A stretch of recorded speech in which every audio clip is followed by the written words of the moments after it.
Okay, so first impressions on this action, you got ivory. This is the modern action. I think it's a 1988, so it's got the modern action. It doesn't feel that great, so for most people probably would feel excellent, but it's not. The first thing I'm noticing is the height between the cushion here and the shank. It's very extreme. It's maybe 10 millimeters, so we're gonna find out why that was. Maybe it was to fix some other underlying condition, but now it's making some harm in some other aspect. You could notice that they're slightly over centering, so that's a geometry problem. They're too high, so they go up too high. This is the drop. The let off will be slightly above that. Not there. It's just so badly regulated. Okay, I see what's happening here. Also a lot of flex. It's not sitting on the inside the action right now, so we'll have to deal with those. So the first thing I'm gonna do is I'm just gonna hang the new hammers, see how these do. They've been juiced by the factory. You could see it. I think they're pretty hard. I wish that they had no juice in them, and I would do it as much as I need. But it is what it is. That's fine. So yeah, first of all, I'm gonna just hang this section and then see what the overall geometry of this action would need. So for this section, I already grabbed all the hammers, and they seem, I was really worried that they would be too tight here on the flanges. If anything, they're on the loose side. It's about 37% humidity, and it's been so for a few days. This is definitely on the loose side. So this one swings maybe almost 13 times on the swing test. I would say the friction on it is 1.5 grams. I better go measure it. And just by looking at how far the cushion here on the repetition is from the shank, how much distance it is, and how they're still over centering. They're over centering. They're not perfectly horizontal. I'll have to check with a hook, but I'm sure they're over centering. They're hitting like this, so they're hitting up here instead of 90 degrees like that. So just on that fact, there is no shims, so the stack is sitting straight on the action. And with the fact that these let-offs these drops are already so up high, I could almost guarantee that this stack, unless these are a lot different in the bore, this whole stack would need to go up maybe 2 millimeters or so with shims everywhere. But first of all, I'm gonna hang these and see how they compare. So this is the old hammer right here. I could even hear by the tone, but this is very stiff. I just measured it at 4 grams static friction. This one too loose, but I actually prefer it too loose. 1.5 on static friction on the new hammer. We could tell that there's going to be a lot of less over centering. Let me line up these shanks. You see, that's a massive difference. So that's good. And then the tail on the new one, the tails are same length. Sometimes I see them different, so that's good. So we'll install this, see what happens. So this is the new hammer, Note 52. It's a C5, and it's already, I just swapped it, and the piano's already communicating to me about what is the difference, what it wants. So we're already having a kind of a dialogue. So I have a huge amount of aftertouch. Its resting position is already much, much higher. So I'm gonna lower it, which is gonna be great. And I'm gonna fix so let's start with that. So let's lower it down. These capstans are really high up. Lower it. And let's just make it level with the rest for now, even though the goal is to make it lower. And we'll just, even though it wasn't great regulation before, let's match it with the neighbors for now. I hate this tool. There you go. Here it comes up. Oh god. Back down. There you go. That's good. And then that's way too high. Down. Again, nothing here is final. I haven't even filed yet. Ooh, okay, perfect. We have a lot of aftertouch. We're gonna get rid of that. And I wanted to do this anyway. I wanted to lower it. There you go. That's more like it. Okay.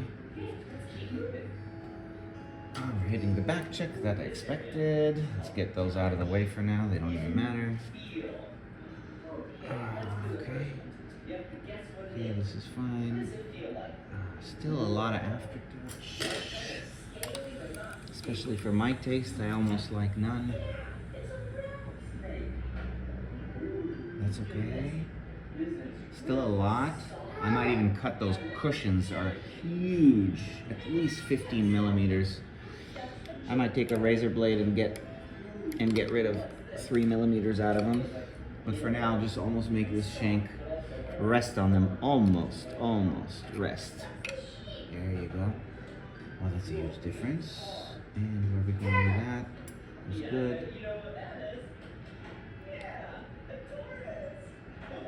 Okay, the drop needs to come up. Let's bring it. Oh, there you go. Oh, what a great feel. There you go. No, still not happy.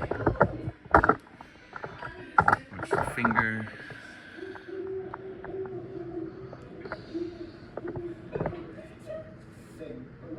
I feel the click.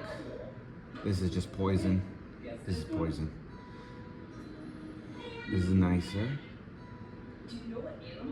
And at what speed do I stop feeling the click? I feel it. I feel it.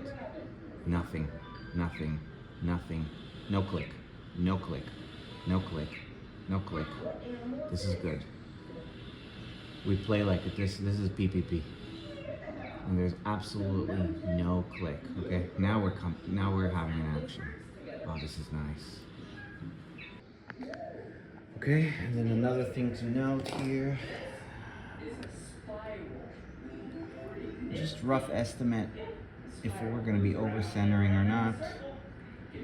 Slightly over centering, but in reality, because the hammer is so much taller by 3 millimeters, I bet that inside the piano, all this stuff will happen inside the piano. Let's get rid of the drop a little bit. Inside the piano, I bet right now we're blocking. So we're gonna go down a little bit. And we'll go down just a little bit here. There you go. Okay. There you go. Yep, spring is about good. I like them super weak. The secret to repetition is not hot springs, it's high back checking. Let's check that real quick. Let's see how high we could go. Okay, that's pretty high. That's higher than he had, but let's see if that's acceptable. I'm gonna press. I'm rubbing. I can't go that high. Down a little.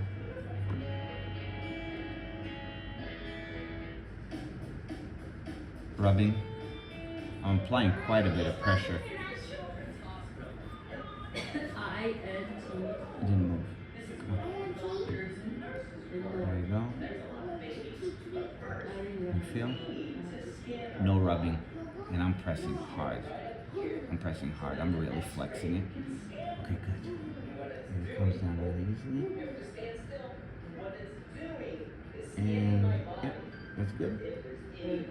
Oh, that just feels excellent. Oh yeah. Oh yeah. This is wonderful. Excellent. So everything's gonna change once this action is inside of the piano, because it's not flat like this table. This table is completely flat. And then I'm gonna set these glide bulbs and see, and set them really, really perfect. Not too much flex, but also just a little bit to give that nice firm feel, and make sure we're not losing energy to any knocks and this thing just floating. We don't want that. And then I'll also be taking apart this stack.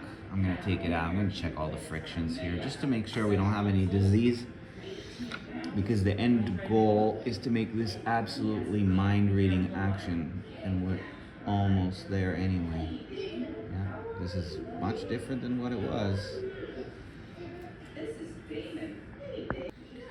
So again, this is just really rough idea about the whole thing, but I'm gonna see the blow distance of the new hammer. Right about 51. Steinway standard is 47. I don't really care about that much. We don't want to be too far from it, but 51 is still in the realm of possibilities. But again, I'm very close to I'm almost resting on the cushion. And I might take a little razor blade and get rid of 3 inches of that cushion. But also we'll have to check the key dip and get it to be around 11. I know that Win, and that's the customer, and myself like about 11 millimeters. But yeah, I'm checking, it's about 11 millimeters right now, but again, it's like the action flexes so much, and especially once I set these properly, we'll see exactly, it'll change the key dip. But at least we're in the neighborhood. I'm seeing kind of more and more of the character of this action. I still feel like we're gonna end up shimming. Right here, it's over centering a little bit. So we'll probably end up shimming, which will make us really have to cut down trim these cushions a little bit, so that way they're not resting on them. And then another thing that I'm noticing on this action is that the sharps, I could barely pull, I can't even pull this up, so somebody set this too low. So just go through it from scratch, find out anything. Another thing that I do that is really about the soul of the action that you'll never be able to fix later is the ratio. For every millimeter that I move the key down, how many millimeters does the hammer move up? We could have a slow ratio, so for every 1 millimeter I move down here on the key, the hammer moves up 5, or we could have something like a quick ratio, like for every millimeter I move the key down, the hammer moves up 7 millimeters. And the way that, I don't know if there's an actual magic number ratio, but I just kind of play the Schubert. And what you want to do, the Schubert impromptu, and what you want to do is you want to imagine that the strings are here. The strings are right here, and what I want is for the hammer to just pet them, consistently just pet them, and I have to trust my own technique as a pianist. And they're definitely petting those strings. So that's good. Maybe a little too quick. But on some pianos, they could just be flying up like this. No matter how carefully you're trying to control the technique, they'll be flying up. Right now, I can make them all just pet the strings, but on some pianos, it's just, they uncontrollably fly up no matter how much. So the ratio to me is definitely in the ballpark. It's not gonna be an issue later. So we don't have to move capstans and change geometry.